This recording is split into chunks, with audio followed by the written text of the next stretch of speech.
put the feed in the trailer and put her chain over the opening so only the babies could get in. The mamas couldn't get in. And so as a few days would pass, the children would get used to going in there. They'd start having, confidence that they were going to be okay. And then after 4 or 5 days, when there was 6 or 7 trapped in there eating, the chain would be pulled, the gate would slam, and the trailer would go out of the pasture. And the mothers would chase the trailer. They would chase the trailer all the way out the pasture, and the babies' eyes would be wide open and praying. The trailer would leave out of our own driveway, and the mama cows, as soon as that trailer would take a turn down Highway 35, all those cows would turn down the fence line, crying for their kids. And I didn't go vegan.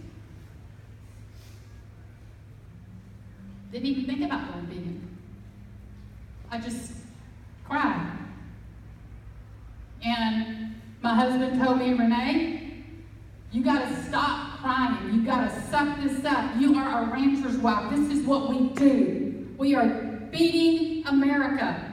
This is how we do it. This is how my grandpa did it. My great-grandpa did it. You need to be proud of this. And I wasn't. I wasn't proud of it. I hated it. But I'm not supposed to hate it. And so I swallowed it. I swallowed that. And because I'm not supposed to feel this. And so I swallow it. And I would go outside with the mamas that would cry for days. And I would cry with them. I would scream into the earth because I knew that the earth could contain my grief. And I would beg for the cows to forgive me. Then we'd do it again every 6 months. So it took me 4 years of that to finally be broken. The Red Trailer left in 2014. Yeah, we got into the whole humane meat and local dairy scene. But, the reason we did that is because I started doing all this guilt, right? And so I told my husband one day, I said, Tommy, how come we don't kill and eat our own cows? He said, I couldn't do that. I'm like, why?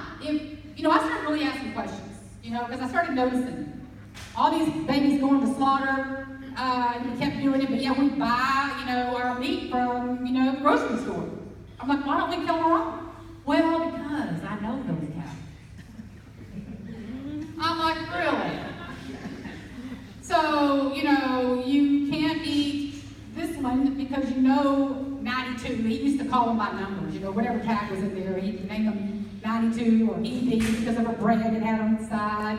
That was their names for my husband. ED, 92, 106. I'm like, And so he couldn't eat 92 because he knew 92, but he could eat maybe his cousin that he didn't know.